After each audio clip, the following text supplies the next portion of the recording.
Sonic the Hedgehog sucks.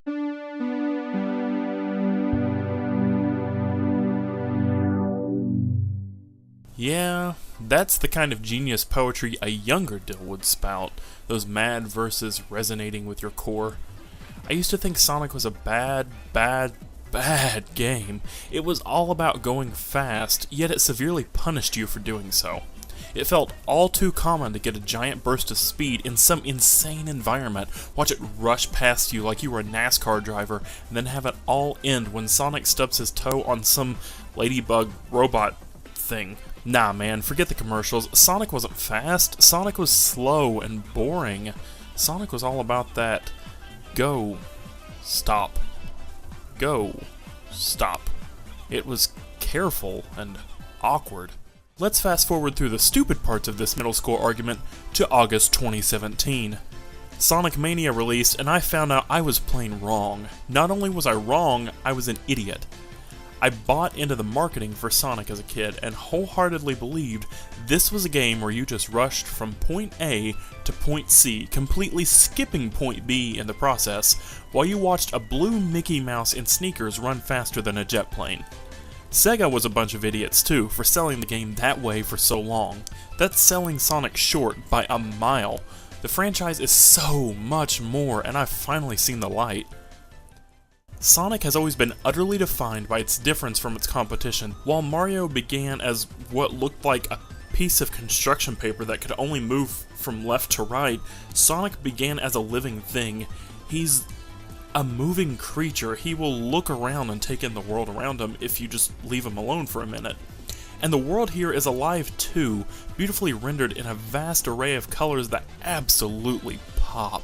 Sonic Mania branches out much more than any retro platformer, probably because it's made on modern technology. But it hosts a variety of ways in which Sonic can interact with it, from idle animations to being zapped through an antenna into a TV, and then there's another part where you burn a wooden bridge with a flame shield. This world changes as you play, and it even changes each time you play. That's one area where Mario titles pale in comparison to Sonic Mania: replayability. Sure, you can replay a Mario game. They're fun, I love them, I'm not trying to knock them. But in Sonic Mania, you can take the path you thought you took the first time, only to realize you've never seen this area before in your entire life. And bam, it feels like you're in a completely new level. It's time to discover new stuff, see new sights, and find your way out again. This open design allows you to truly experiment with your playstyle, as Sonic Mania doesn't line its obstacles up in one straight line. One path may send you careening down a hill and series of loop-de-loops to reveal a shield, which might be helpful in some tricky enemy-filled sections later in the level. Another path might send you to the opposite end of the zone in search of a Chaos Emerald before promptly bringing you back on a track filled with rings, which will also help in the area we just talked about. Yet both before, during, and after these minute divergences in your path, you'll go through a lot of well-made platforming sections. The sprawling expanses in Sonic Mania aren't some movie you fast forward through. They require skill, thought, and patience, and will normally reward you in more ways than one. In addition to power-ups, rings, and secrets, you'll get a brief moment to just relax. Take a break from those cute little jumpy bits. Prop your feet up for a bit. Watch Blue Mickey Mouse Sneaker Man zoom through some hoopy things.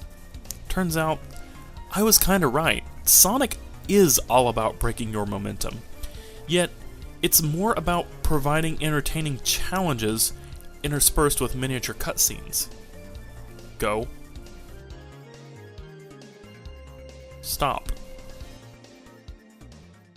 Sonic Mania isn't about going fast, and it's now irritating to think that that's the best way Sega could advertise the franchise to early 90s kids. It's a common misconception. Sonic games are about you running to the end, right? That's just dumb. It sets the game up for failure before you ever pick it up. Who would want to play something like that? A game about being the super fastest with no gameplay at all? No. Sonic is methodical.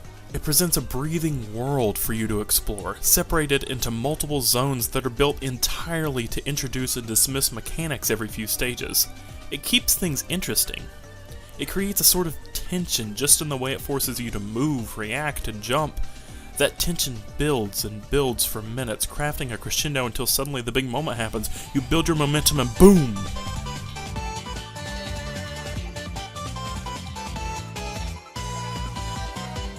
That, my friends, is a game worth playing. That is something to enjoy. It's an elevator pitch for the ages. And even though it may have been thanks to Sega and their wonderful marketing idea, I was completely wrong about Sonic.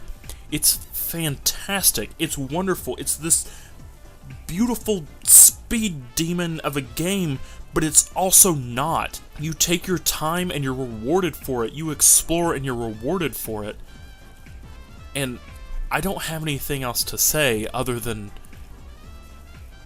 I'm sorry.